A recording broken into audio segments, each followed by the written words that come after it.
And welcome back to another episode of Crash Chords Autographs. Of course, I am Matt, aka Stormageddon. Real quick, I want to thank MJ, Rob, Robert, and Case, my patrons who support me over at patreon.com/Stormageddon. If you'd like a shout out on this show, you can join in on the $5 level. There are other levels, both less and more than that. If you want to scope that out, every bit helps me to continue to create this and the other podcasts and things that I work on. And I thank you for your support, whether you're just a listener or Patreon or whatever. Any of that helps grow the show. Also, really quick, I just want to promote my Twitch channel, which is twitch.tv/DJ_Stormageddon. I've been streaming a bunch over there, and it's been a lot of fun. I've been playing Stardew Valley with Theydy Bedbug, and I've also been doing some solo streaming on Fire Emblem and some other things. So if you're a fan of streaming and like using the Twitch, as the kids call it, go check me out over there. But now, on to this week's episode. I have the incredible Theydy Bedbug as my guest. They are an incredible performer, actor, drag artist. They kind of do a little bit of everything. They're a jack of all trades, and they are really a blast to chat with. I've known them for quite a bit of time, and I was so excited to have them on the podcast. So without any further ado, because I think this episode mostly speaks for itself, here is me and the incredible Theydy Bedbug.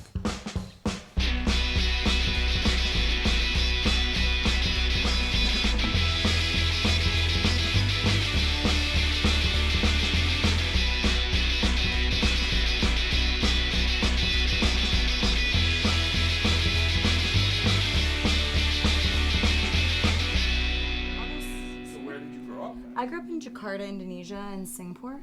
Oh, wow. Yeah, but, I mean, New York City summers do get fucking bad. Like, I'm not here saying it's nothing. It's something. The humidity is awful here. I've started recording. We just ease in. Okay, cool. I used to do cold opens, and I feel like I bring this up every episode. I used to do cold opens, but I hated how they sounded after a while. Like, it was just very rehearsed, and I felt like it killed the conversation. Like, I'd be having great like preamble while testing the audio, and then I would go, I'm here with so and so, do this, and then like until like dead. Direct. I mean, I'm good at directing conversation, but it's right. like I like the idea of just naturally talking with someone. Totally. Especially some folks are easier to talk to than others, which is fascinating to me in nightlife. Is like I've met performers who on stage are these giant characters, and then like backstage they're so soft spoken and quiet, and it's always just odd to me. As someone who also is very introverted, I'm just like, oh yeah, we're all like people. Oh yeah, I mean personas in general. I think a lot about personas. Oh, I'm sure. Because I find that my two selves are connected, and they're sometimes like dueling rivals, and sometimes they're like deep lovers. But like I really see them as separate. And I just moved into a space where I have a room for, like, my muggle self. Oh, wow. And, like, I have a Theydy walk-in closet. That's awesome. And it's been super helpful for me to kind of have some separation of church and state. And just to understand, like, oh, this is like, a Theydy thing, and this is, like, my other life thing. Right. And just, like, to see where inside of me when I'm which, because I think before I'd be like introducing myself to someone, I'd be like, who the fuck am I right now in this moment, which I still have, but yeah, I feel like I have that too, and especially since as a DJ, like I go by Stormageddon, but if people use my muggle name, I don't care because it's a different thing, you know, and even though I've dabbled with performing, like I don't know, like there's pressure from friends of mine to do burlesque because they think I do well at it, and that's very kind, and I'm. I think I would take classes before I do that, but I also know it's very different for a white, straight-presenting man to have one identity for all that versus anyone else, essentially. And so I'm conscious of that. But I try and respect it, and, like, I used to be much worse at code switching. Like, I have a friend who's a performer who I knew as a performer, but I also knew their muggle name because we hung out a lot outside of burlesque. Yeah. And, like, I used to have trouble code switching. And for them, it wasn't a big deal, and I always apologize, but, like, my brain perceives things a certain way. And I found the same struggle with pronouns now. Like, I always try and remember everyone's pronouns, but when I see someone who presents as traditionally femme to me, sometimes she slips out because I'm trying to train my brain to stop doing that. And I'm always apologetic, and I'm always trying to be better. But it's something I've noticed that it's with societal preconceived notions that I struggle with it more than anything else. Oh, definitely. I mean, everybody struggles with pronouns. Like, we all struggle with pronouns. And it's like, I'm somebody who, like, my whole shtick is like, hey, I'm in between, I'm a they. But ultimately, I still have to practice in my brain. Sure. Because I was conditioned just like everybody else. Yeah. And it helps that I work with children. Yeah. Because I'm constantly having to explain that there are more choices. Right. And so I think that helps me too. I also, in my life with children, like, I just try to use people's names as often as possible, because as much as I feel affirmed by being a they, and when I hear myself be they them'd, I would love a world in which it was like almost irrelevant, right, where it didn't really matter, where people's names were as meaningful, especially names that people have chosen. And I think for me, having a drag burlesque name helped me so much in my day-to-day, because I realized through drag and burlesque, oh my god, you get to choose how people call you. Right. You get to choose what people see you as. And so through that, I changed my Muggle name. Like, I went through a legal name change process after getting into drag. And I mean, it also helps that your pronoun is in your name. Yes. Well, you'd think. But there's so many people. Really? Oh my god, all the time. I constantly have to explain. Huh. Yeah, I constantly I'm shocked by that, because, like, so for those, I haven't said it yet, I'm with Theydy Bedbug, and, like, the first time I saw you perform and I heard your name, I was like, oh my god, that's brilliant. Like, it's just such a great name. And as far as the pronoun thing, they is in your first name, your first performer name. Yeah. And so in my head, I'm like, oh, they must get the correct pronoun all the time. Definitely not. Definitely not. And I think I've grown a lot in terms of having compassion for the fact that people are going to misgender. I think I've grown a lot, and it because ultimately I understand where it comes from. Right. I get it. It doesn't mean it doesn't hurt. Sure. But I'm realizing that if I want to live in a world in which people see everybody the way they want to be seen, it's going to go a lot farther if I have gentleness and compassion than if I have resistance and anger. And that's a hugely privileged position, that I can say that. Sure, of course. Because ultimately, like, I'm pretty safe in my identity, especially, like, as a white person and as somebody who is perceived to be like a traditionally attractive woman. Right. I say in quotes, which you can't see in the podcast, which obviously I'm not, but, you know, I'm perceived that way, so people see me as safe. Right. So it's easier for me to have compassion and, like, have generosity. And so I feel like because of that privilege, like, it's almost my duty to be like, all right, I gotta do this work. I gotta, like, bear the brunt of this, because like, I'm mostly safe. Right. Yeah, that totally makes sense. So let's talk about your burlesque and drag persona, Theydy Bedbug. The first thing I noticed about your whole aesthetic is that every single outfit has a matching mustache, which I love. Was that always the case when you started doing drag and burlesque? Was that always part of the identity, like, that you wanted to have that makeup or wig or whatever that represents the mustache? No, it wasn't, actually. And I had 2 previous names. Oh, so this isn't your first performer This was my third iteration, and this feels like settled. And I'm sure that in my life, as somebody who is bound to transform all the time, like, that's just something about myself that I'm like, oh, I have a new hobby, a new aesthetic, let me absorb that. Right. But I do feel like this is where it sits. This is home. But my first persona was named Misconstrued. Which is so ridiculous. Very punny. People really loved it. People still love the pun, but ultimately my nickname was Miss. Right, and you wanted to and that wasn't right. And then it was Lady Bedbug, which people in this scene, some people still remember when I went by that. But again, the nickname was Lady. Yeah. So it just, like, it was like I kept making the same mistake again and again. Right. And then I finally landed on Theydy, and I remember at some point when I was still Lady Bedbug, I just, like, painted a mustache on. I think I just went with it. I knew I was going to be in a room of trans people, and I was like, I'm just going to do this. Right. And I remember something clicking. Like, I remember being like, oh, I feel like I've seen myself for the first time. Right. And it's interesting the way that something that it can be, as a gender fluid person, something can be so affirming to me one day, the next day not so much. Right. And there's some days when I actually don't want to wear the mustache. Right. Because I'm like, I know I'm a boy. Right. And I know I'm a femme boy, and, like, sometimes painting it on clownishly almost makes me feel less of that. Right. Because it feels like a gag. And sometimes clown is so much a part of my gender that I'm so down for the gag. But it's definitely there are moments when I'm like, who am I doing this for? Right. Am I doing this because I feel like it's my brand? Or am I doing this because in this moment it genuinely affirms me? And most of the time, once I put a mustache on, I'm like, oh yeah, here we are. This is right. This is where I'm at. Like, this feels good. And I've realized the ways in which, like, mustaches can be feminine. Anything that we've traditionally deemed masculine can be feminine. Anything that we've traditionally deemed, feminine can be masculine. Yeah, totally. So how long have you been performing for?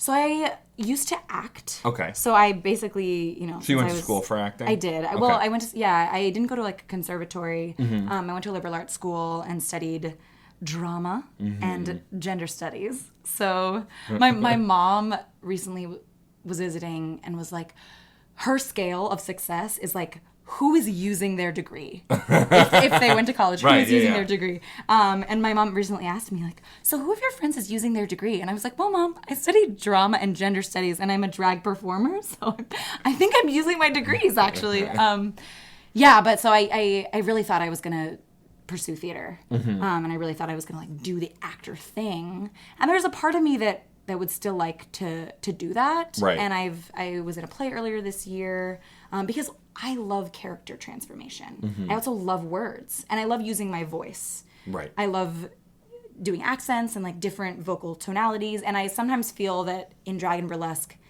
that's lost because I'm doing lip sync a lot of the time, or I'm stripping, and I think it's starting to come out as I MC more. Right. Which I really love because that also helps me blend my identities. Right. Because there was a while in which I only knew who Theydy was on stage. And then the second I got off stage and people would talk to me, I would be super bashful and like very vulnerable. And I'm a very confident person. Like, I'm a Leo, I'm an extrovert. I've never had problems like socializing. Right. But it was going from that super vulnerable and like grotesque sometimes place to like this interpersonal place that Theydy accesses my extremes. Right. So I can be on stage and I can go to the scary and the ugly and the baby vulnerable. I can go to both those sides, the hyper sexy and the like desexualized, whatever I'm feeling. But then off stage, all of those exist and I'm in that in between. Right. So it's been helpful learning to host and learning to talk on a mic to kind of integrate the extremes. Yeah, it's interesting. Like, I've been emceeing for about 3 years, but I've been DJing longer. But I feel like my DJing got better because I've been emceeing, which you'd think wouldn't affect the other. But I think it just gives me more confidence. Being confident on stage in any capacity made me approach other things I do with confidence, even if they're not audience facing or like at the front of the stage. Definitely. I came back to acting after not having done a play in years, and I felt like I was so much better, even though I hadn't been studying acting, I hadn't been practicing, but because I was doing clown. I was doing movement, I was experimenting with character through drag and burlesque, so I feel like every art form advances other art forms, and I try to remember that because I definitely get uninspired sometimes. Sure. And I just get like, wow, drag has really become a job for me. I'm not feeling motivated. Right. And I just want to remind myself, like, in those moments, okay, so pick up some scissors and make a collage. Right. Like, go sing, do something else, and then come back rather than like beating your head against a table, because ultimately I love my jobs. Yeah. And I feel so blessed and so grateful to have opportunities doing this weird thing. And I what I love particularly about your performance, and there aren't a lot of performers who do this, is how expressive you are, especially when you lip sync. It's my favorite thing. The over the top gestures, the way you contort your face, like all of it. Like I think the reason I have such a clear vision of your brand as Theydy Bedbug is because like hearing a song, I could picture you singing it because I think I know how you would do it because I'd just seen the way you perform. Was that a conscious decision to be so over the top and clownish with your performances? I don't think it was conscious, no. I think it's just like what feels right. Yeah. It's what feels natural to me because it's also... It almost seems weird to say this because what I'm accessing is a very sexual, very primal part of myself. Right. But it's also very much my inner child. Yeah. And I'm healing my inner child by, using like my whole facial expression and all the parts of my body. I think it's just... I started doing this to give myself permission. And so for me, permission means like using my full face. Yeah. And sometimes the challenge is how to not go all the way. Right. Like how do I pull back so that I can sustain a performance? Sure. And so that I can have an arc, a narrative arc too, because as somebody whose background is in storytelling and theater, I'm always interested in where do we begin and where do we end? And what is the conflict that happens and what is the resolution? Because what I don't want is what is a pet peeve of mine is watching a performance and have a performer start and end in the same place. Maybe they return. Right. But for me, it's like if I have figured out what you're about and what you're doing, like a minute in, and it doesn't change for 3 to 5 minutes, I've lost interest. I'm not engaged, and the room hasn't been changed at all. And especially because so many of the places that we perform are like dodgy dive bars in which some people are there to see the show and a lot of people are there to have a drink. Right. Like I'm interested in how can we attempt to engage every single person in the room. Yeah. Even the most unexpected people in the corner who in the beginning of the performance are laughing and talking and making out, and by the end of the performance are feeling something. Right. That's the hope. Sure. Yeah, no, that totally makes sense.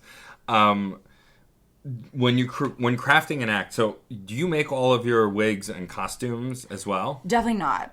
Definitely not. Oh my God. There's so many skills that one has to have as a performer that I kind of have given myself a little bit of freedom to ask for help. Right, to outsource. To outsource, definitely. A lot of my costumes, though, are thrifted. Okay. I have a couple commissions. I work with a couple of designers, especially Piretta Victori as a designer I've booked multiple times. But Sweet Lorraine is somebody whose wigs I've bought. Also Suburbia, Zenobia, when she was doing wigs. Like those are all people whose wigs I've commissioned. But at this point, now that it's becoming so much more a job, and I'm becoming so much, I've become a lot more thrifty. Right. And so I'm like, I don't let myself buy any more wigs unless there's like a really specific occasion or I've had a huge gig. But costumes, I've always been really inspired by the art of like putting a story together through costume. Yeah. And that definitely is something that was a gift for me from my mother. She always encouraged like costume play as a kid, and like she had costumes. Oh, cool. Which was a huge resource for me. And we were always encouraged to be theatrical. My parents met in a play. Oh wow. So that's awesome. There's always things you can say about your parents, and parents are human and they've made mistakes, and we'll all be spending lots of money in therapy forever because of it. But I have a lot of gratitude for the ways in which art of many kinds was always really encouraged. Because your costumes seem so memorable to me and so almost individual from not necessarily always being completely connected to the performance, do you have an idea of how you're going to dress before you craft a performance, or do you start with the music? Do you start with the theme? Like, how do you craft your acts? I feel like every act has been different. Like, I feel like we can name an act, and now I have acts that are like, oh, those are fully complete acts, right? And that has a costume specifically for that act. But I also have many acts that I can change the costume. And often I do that to keep myself engaged. Sure. Like if I'm just doing a lip sync in a bar, I'm never going to do the same outfit that I've done before because I want to keep myself interested. I don't want to have different content from my Instagram. You know what I mean? Like we got to play the game sometimes. Right. Yeah, totally. But I do, and there are some acts that I saw something in a thrift store and I was like, oh my God, I'm imagining this Little Red Riding Hood thing, and then this happens and then this happens. And there are a lot that of acts that have come from songs that I've heard for me, a sign that I should make an act is when I hear a song, often on like my Spotify Discover Weekly. Right. I'm not sponsoring Spotify, but like shout out. Oh, I use it all the time. Yeah. I pay for it. Like as a DJ, it's totally. A godsend for the things you don't have already. Totally. I'm so grateful. But if I hear a song and I want to listen to it on repeat, then I know that I should make an act to it. Because ultimately, to memorize a song enough to lip sync it, it can't be like a song that you memorized. You've just like memorized and can sing in the club. Like this has to be a song that you know like the back of your hand. You have to be able to make the sounds that are not words, you know, and feel what's coming. Especially for somebody like me who my style is like I'm telling the story of the words with my body. Right. The words are so important to me that I have to listen to songs so many times that I can't get sick of it. And I do. There are some songs that I like can't listen to anymore. Really? Yeah, oh definitely, because I'm just like, oh, that's an act song. Like and right before the performance I'll listen to it again to remind myself. But yeah, sometimes it's a costume, sometimes it's a song.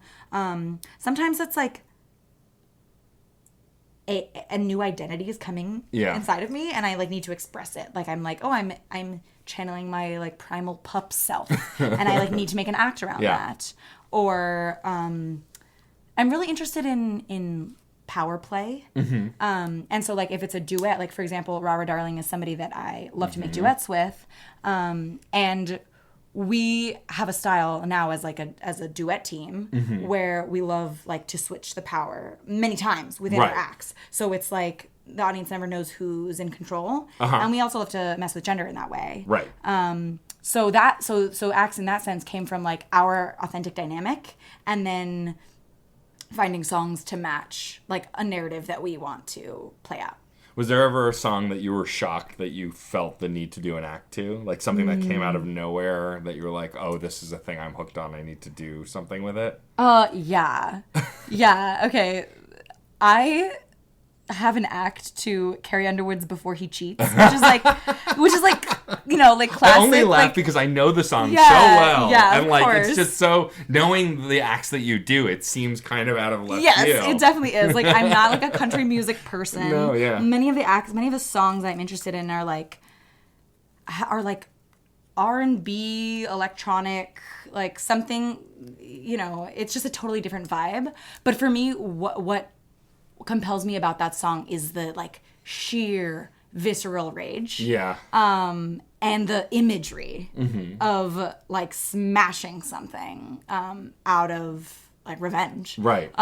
Which you know, I'm like a I find myself to be like a pretty caring and kind person. Right. But drag and burlesque are like places that I can access. Yeah. Like it's freedom to safely access these places. And I think one mistake that I think one could make and that I've made in the past is drag and burlesque are not therapy. No. Like they can't be the only way that you work through a challenging an experience, a breakup, a moment. Right. They can be an incredible tool to embody and artistically express something that maybe is hidden inside of you. But if it weren't for like actually being in therapy and like being really invested in my own trauma healing, I don't think that I would be able to make money off of my art in a healthy way. Right. Yeah, I totally agree. I think it's an accessory to working through it, but I don't think it's the only avenue. I think you need multiple paths for that kind of stuff.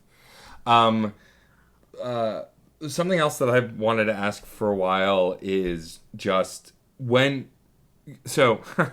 saw I wasn't able to go live, but I've seen on your Instagram the Spice Girls show that you did. When did you figure out that you were Sporty Spice? How long did it take you to figure that one out? Well, okay. So actually I have had a Ginger Spice dress since high school. Really? Yes. So that's originally I connected with Rob, who produces that Gush show. Yeah. Being like, hey, I know you're doing Spice Girls. Like, I have this dress. And it wasn't even me saying I want to be Ginger Spice. I was just like, this needs to be used. Right. I have this thing. This is amazing. And so Rob ended up being Ginger Spice. And Rob had like played around the idea of like me being Ginger Spice, but ultimately Ginger Spice is not where my gender sits these days. Right. Even though I've played Ginger like plenty of times, considering I've had this dress since I was 17, but Sporty Spice is big dyke energy. Yeah, absolutely. And like we all wanted Sporty Spice to be a freaking lesbo. Yeah. And like ultimately that is what I think drew people to her. Yeah. It's like it was unsaid. Yeah, absolutely. But ultimately, that's what she brings. And I think one thing that I hope makes me relatable in a scene like this is that, like, I am both a fag and a dyke. Right. And obviously I say those words to refer to myself very lovingly and right, never refer to other people like that. But sure. like those words are really affirming to me. And I think my gender clicked for me when I realized I was both. And that, I think there's a narrative that as somebody who is assigned female at birth and identifies as trans, then you must have been masc all your life. And you must have like been one of the boys as a kid and like trucks and rolled around in the mud. And that was not my story. That's not my experience. And I think it actually is dangerous to only uphold trans narratives that look like that. Right. Because then it makes trans this thing that's so far away from cis and doesn't just admit that gender is on a spectrum, if not even a spectrum, a matrix. Yeah. And like we can all access any parts of femininity, masculinity at any time, and you don't have to like ID as trans to be able to access different parts of yourself. And so for me as a kid, like as I said, my mom, had costumes and like I loved glitter and makeup and I was super femme. And for me, I've come to realize, like, I'm still femme, but my femme is my faggotry.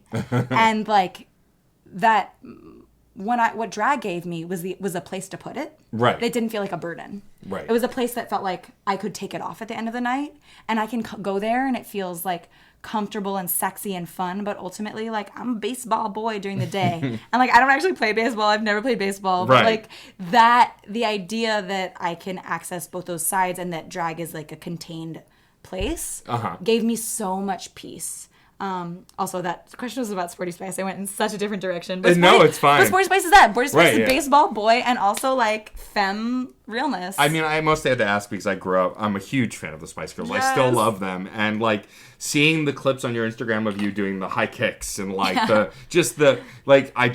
mean, everyone was great in the clips of that show that I saw. Like, I'm definitely going to go see it if it happens again. But, like, just everyone was so in character. But having seen you before, knowing you, like, it was just so fun to see you inhabit what I remembered as Sporty Spice, especially from, like, the 90s.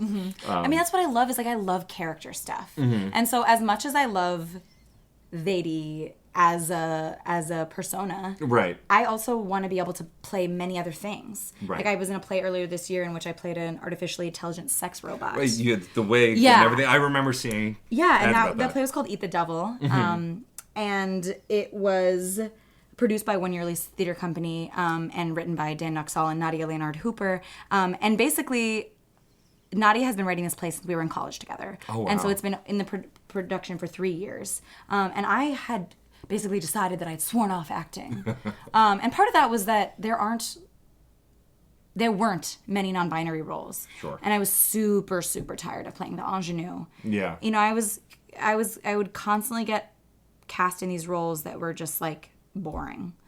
And I wanted to be able to be villains. I wanted to be able to play men. I wanted to be able to fully transform. But this role was basically written for me. And I say that because it was my dream role in the sense that, well, I'm a robot slut. No, but typecasting totally. You can be a robot slut. Yeah, I mean, There's nothing wrong with definitely am. No, but it was written for me in the sense that like I got to play about 12 roles in that because I was a robot who had different modes. Right. And so that's what I want out of nightlife too. Is like I want to be able to like have this place that like Theydy Bedbug is a character and is a creature, but also always has room to experiment. Yeah. And I think that somebody who inspires, I mean, there's so many people who inspire me, but like one person in particular that super inspires me is Untitled Queen. Because Untitled has like a vibe and you know what to expect, but also Untitled completely transforms. Right. And it's authentic to where her artistic impulse is at the moment. Because I definitely, sometimes I'm like, well, that's such a like break from what people are used to seeing me do. And like, well, I won Mix Brooklyn doing this, so that means I must be doing this all the time. And it's just like, yo, shut up. Like voice in my brain. Like I do what I want. And like people who are interested in what I have to offer are going to be down or they're not. But ultimately, like, if they're a fan, then they're going to be down for me to, like, authentically express myself. Of course, totally. Let's rewind a little bit to the Mix Brooklyn thing that you won. So that was, did you win last year? No, it was a couple months ago. It was April. Oh, it was this year. Yeah, that's right. 2019. So talk a little bit about that. I mean, so, you know, I've seen bits and pieces of that. I have not been able to attend the competition, though it looks amazing. But talk about being a part of that and winning that and what that was like. It was a wild ride. You know, I had seen this competition. This is coming up on my 4th year in the drag scene. Mm-hmm. But as I said, I had different names and and I only started doing burlesque like explicitly. Like I was always doing burlesque, but explicitly in the past year and a half as a result of meeting people like Rara who were like pulled me into the scene. And I think it's part of the reason that you said earlier that you didn't see me and then you saw me. Right, yeah, because you were around, but you weren't really focused on burlesque until recently. Yeah, exactly. And so I definitely had a complex in my mind for the first couple years that, like, people in the drag scene didn't want me around. Right. And I think that was insecurity, imposter syndrome, and I think it was also a couple of experiences I had in the beginning in which some, you know, older, traditional, cis male drag queens excluded me. Sure. And it was a different time. Yeah. And it, like, AFAB femme drag performers were not welcome. Right. And save a couple of, you know, shining stars in the scene. And I like, there were many people, but especially the nobodies. Yeah. They were like, you're weird. Come join our family and, like, keep coming back. Wonderful. And so the Mixed Brooklyn story, like, it goes way back in the sense that, like, I competed in Mixed Nobody twice, and I was in the finals twice, and I lost both times, and it was the best experience that I could have had. I think that losing is super important. Absolutely. I learned so much from losing, and if it weren't for losing those competitions, there's no way I would have won. Right. Mixed Brooklyn, but I think it was time. It was.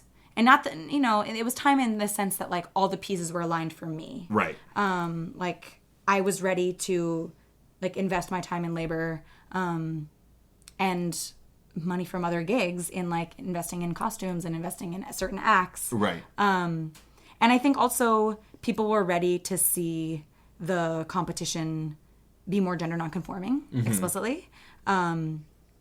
At least my community, my direct community, was ready because I had not auditioned for that, not auditioned, whatever. I had not done that competition in previous years because I was like, it was called Mr. Ms. Brooklyn. Right. And I was like, I feel like that's affirming a binary that I'm actively trying to resist. Right. So why would I do this competition?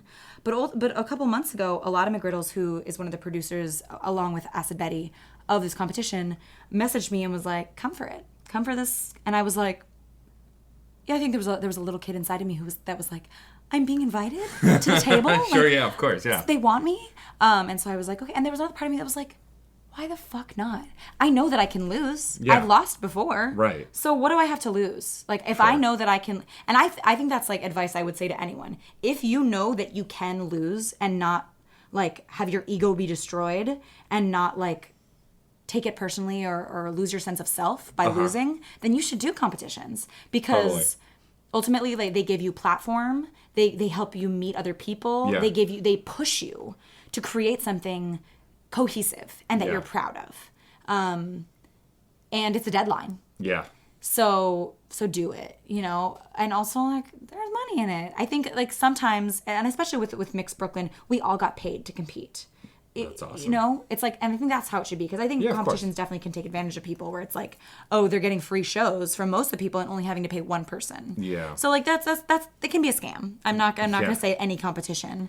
Right. No, I hear you though. But I think that, like, it's like it's about the right one. Yeah. And that doesn't mean that it was, like, smooth sailing. Like, it was exhausting. I'm sure. It was so exhausting because I have, you know, I have deep imposter syndrome. So I was like, if I'm going to win this... Welcome to the art scene in New York, where we all... Yeah, like, we all have that. Absolutely. It doesn't go away. Absolutely. I've been DJing for 7+ years. I still feel like I'm a fake. Absolutely. I'm total fraud. All the time. And it's funny, because anytime anyone asks me a question, like... So I don't make my own songs. I don't make my own mixes, but I make my own playlists, and I do a lot of crossfading and mixing, and I'm working on getting some more tech, and like I have a lot of my own gear, but like anytime asks me, oh, what remixes have you done? I go, oh my god, I'm an imposter. Like I don't do any of my own remixes. I'm not a real DJ, which is not true at all. But like it doesn't take much to spiral down that road of like, oh my god, everyone's gonna figure out that I don't belong here. Absolutely. There's that Venn diagram that's like one circle is like crippling insecurity. Actually, that's an ableist word, but like is like insecurity and like deep self-doubt, right? And then the other circle is like egoic narcissism, right? And in the center, where they overlap, is like the artist, right? Yeah. Which is definitely true. And I think, you know, especially in a scene where we're all having to put forth personas, right? It's easy to get lost in the ego of it all, and especially where we're, you know, in a culture where we're like all competing for likes. Yeah, it's super easy. And I think there have been moments where it feels selfish, and I'm like, why am I doing this? Am I just trying to make myself feel better? Right. But then, you know, there'll be people who will tell you or you know, that your art means something to them, or right. like that it gave them permission to do something. And I definitely have tons of people whose unapologetic expression of who they are gave me permission to be myself. Same, yeah. And so ultimately, yeah, there is ego involved. That we're human. Totally. But it's also what drag gave me that theater didn't, was fun, glamorous exploration of political resistance. Yeah. Because ultimately the theater I was trying to make in college was so angry. It was really angry. It was like, let me yell at you about what I believe. Right. Which also doesn't account for privilege. Yeah. You know? And so what drag did was like, when I saw my first drag performance of non-traditional drag performers, and it was Crimson Kitty produced, and I think it was in 2015. And I remember thinking, first of all, there's a space for me. Right. And second of all, wow, this is something that is making a political statement and definitely has the potential to affect people's minds and hearts, but it also is really fun, really sexy, and really glamorous. So we can do all that, because ultimately yelling at people isn't sustainable. No. Yelling at people to see you is not, in my opinion, and from my like very specific position, I can only speak for myself, but I found that in times, even with my own family, when I'm like, see me, like, why don't you see me? It doesn't stick, and defensive barriers come up. But when I'm like, here's this really flamboyant bug that I am, they're like, they can get behind it because it makes them laugh, and because I'm not taking myself so seriously. Like I do take myself seriously, because I'm like, this is my job, and this is my art form, and I work my ass off. But also, I'm a clown. Yeah. And I'm making fun of myself through it all. Yeah, that's awesome. Yeah, I think that we're at a really weird place in creating art now, considering the country we're living in. It's hard to know what direction to take it, because it's very easy for all of us to just go, everything sucks and I'm going to be angry all the time. But I feel like that's less conducive. Like, also, again, I'm also speaking from a place of privilege, where I have the convenience, I guess, or the luxury rather, of not being angry all the time, because I have some, you know, things that, you know, some privileges that allow me that. Yeah. But that said, like, I think it's like the old thing where, like, picking a fight in your comments on Facebook. Like, I used to try and do that and, like, be like, I have to hear all sides on social media. But then I realized it's an echo chamber. You're not going to change anyone's mind on Facebook, no matter how they feel. Curate it the way you want it, so you can exist in that world and create what you want to create, and then take to the streets when you want to actually change minds. Yeah. Because you're not going to do it on the internet. Totally. It's just not going to happen. Totally. Unless you have a platform that allows you to reach even more people. Like, my 800 likes on my Facebook page are not going to convince anybody of anything. Yeah, and ultimately I think that when we come from a place of trying to convince people to believe exactly what we believe, how can we really affect change that way? Because ultimately, if someone comes to me and tells me something that I believe is bigoted, and they're like, well, these people are inferior to these people, like, they're not going to convince me. Right. So if I want people to see like shared humanity, then I just have to make art from my authentic humanity. Right. And I have to use that privilege to like talk about the fact that I am in a very specific and unique position. But ultimately, white people got to be talking to white people, you know? And like, I think that there is like, I'm not going to pretend that the drag and burlesque is always just for affecting change. No, like, of course, yeah. You know, because ultimately, like, it's fun. Yeah.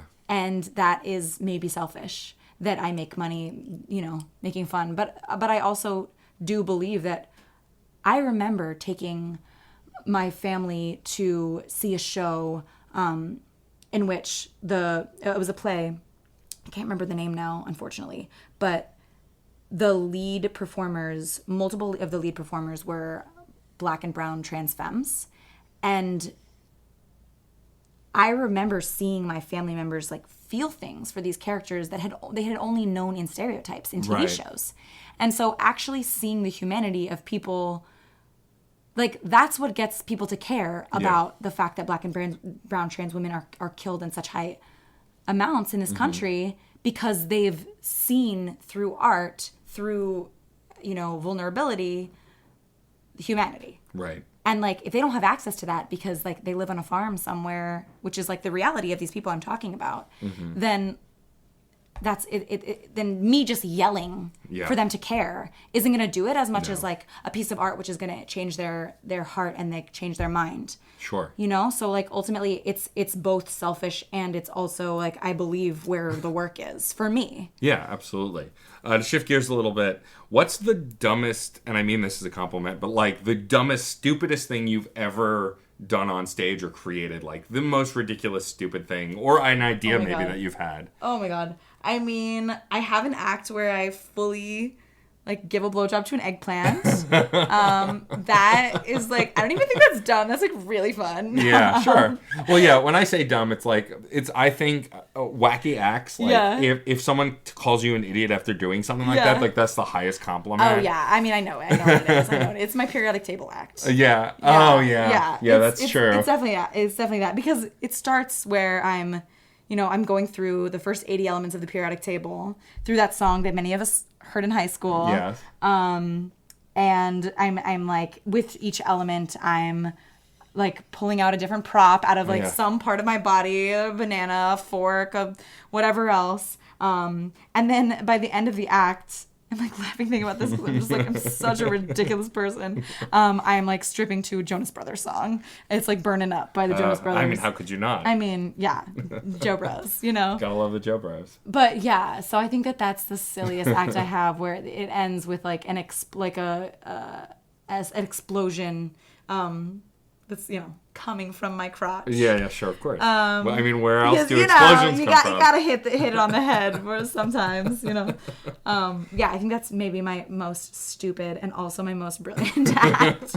But I won't do that act. And that's what competitions do. Yeah. Is like, I made that for a competition. Right. I mean, I made it for Primal Scream, but I developed it really much more, cohesively for Mix Brooklyn. Right. Because I'm not doing that act again. No, of course. Unless people pay me big money. Well, because it's probably a pain in the ass to schlep all that stuff.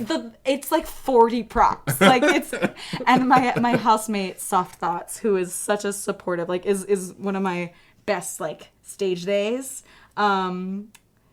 It calls me the Carrot Top of burlesque because apparently Carrot Top is known for many props, which is not something I knew, but there supposedly, you go. Yeah, that's my new tagline. The Carrot Top of drag last. Yeah. There you go. I mean, let's not let that catch on. But. It's a cliche question, but I like asking artists, especially artists who come from very varied backgrounds, if you could give advice to especially a struggling non-binary performer who's trying to break into any art scene, what's something that maybe you didn't think of when you first started that you know now that might help them to like take that first step or move towards performing? There's so many things that I could say, but the first word that popped into my head, just as a guiding principle in my life in general, is play. Yeah. Is see how you can have fun with the things that hurt you, because that's what's going to make it sustainable for you. Like, I used to do spoken word poetry. And that I had to stop for many reasons. But one of them was because it was like airing my traumas for points in the slam scene. Right. And it didn't help. It didn't heal me. It wasn't fun. And it ultimately, like, it didn't help other people liberate themselves either. To just trigger people. And when I started to be playful with my gender and things that in the day-to-day I couldn't be playful with because I need to, live in a capitalist society and like make money. Yeah. I feel like it opened so many pathways for me. So I think play, and also like finding the community that affirms you. Absolutely. It was amazing during the Mix Brooklyn competition to, I have been misgendered on the mic before being introduced to perform like 1.5 million times. Right. And there are times when I'm like, whatever. And there are times when I'm like, this is such a shitty feeling to like enter the stage about to perform a number about being non-binary, only to have been misgendered. Right. Yeah. But the community that watched me and wanted me to win and voted for me ultimately corrected and like very loudly correctly gendered me, like over the microphone. Oh, wow. And the feeling, like, I was like, I'm glad I got misgendered, because the feeling of having a room like scream, say the right like, gender. Yeah. It was so affirming to me. Sure. And so, yeah, find your community. And lastly, this is so cliche, but it's like, do your own thing. Yeah. Do your own thing. It's going to be, you're going to want to try on something that felt good for somebody else. But ultimately, people can inspire you and you can always have gratitude for them. But it's not going to speak to anyone else. Like, you're not going to engage an audience member in a way that like grips them if you're doing something that you put on. Right.